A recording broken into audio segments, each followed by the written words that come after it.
So politician Vijay சாரை வந்து இப்போ எப்படி சார் பேசுகிறாரு உங்ககிட்ட? லைக் வந்து அவர் சொல்கிற விஷயங்கள் அப்பைக்கும் இப்பைக்கும் அவர்கிட்ட நீங்கள் பார்க்குற வித்தியாசங்கள் எப்படி சார் இருக்குது? இல்லை இப்போ கொஞ்சம் அப்போவே ரொம்ப அமைதியாக நிறைய சொல்லி கேள்விப்பட்டிருக்கோம். ஷாட்டுக்கு முன்னாடி அவர் பாட்டுக்கு அமைதியாக இருப்பார்.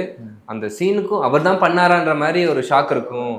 நம்ம வந்து சில டைலாக் சொல்லிக் கொடுப்போம்ல, அப்படி கேட்டே இருப்பார். ஓகே டேக் போகலாம். உங்களுடைய படங்களில் டைலாக் மாசா இருக்கும். அப்படியே பேக் டு அப்படியே ஒரு கோர்வையாக இருக்கும்.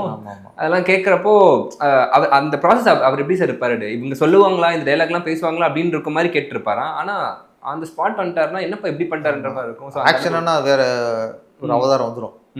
அது எப்படி தான் உள்வாங்குவார்னு தெரியாது நம்மளுக்கு. நம்மளுக்கு சில டவுட் வரும். நம்மளுக்கு டைலாக் சொல்லியிருப்போம் ஃபுல்லாக. ஓகே டேக் போகலாம்ன்றாரு. என்னடா சொன்ன ஃபுல்லாக மைண்டில் வாங்கிட்டாரா, இப்போ எப்படி பேச போகிறாரு, மானிட்டர் அதெல்லாம் எதுவும் பார்க்க முடியாது. ஆமாம் ஓகேன்றாரு. ஓகே நம்ம சரி ஒரு மானிட்டர் பார்க்கணும்னு சொன்னால் கூட இதாகிருமட்டு அவர் ஓகேங்கிறாரு.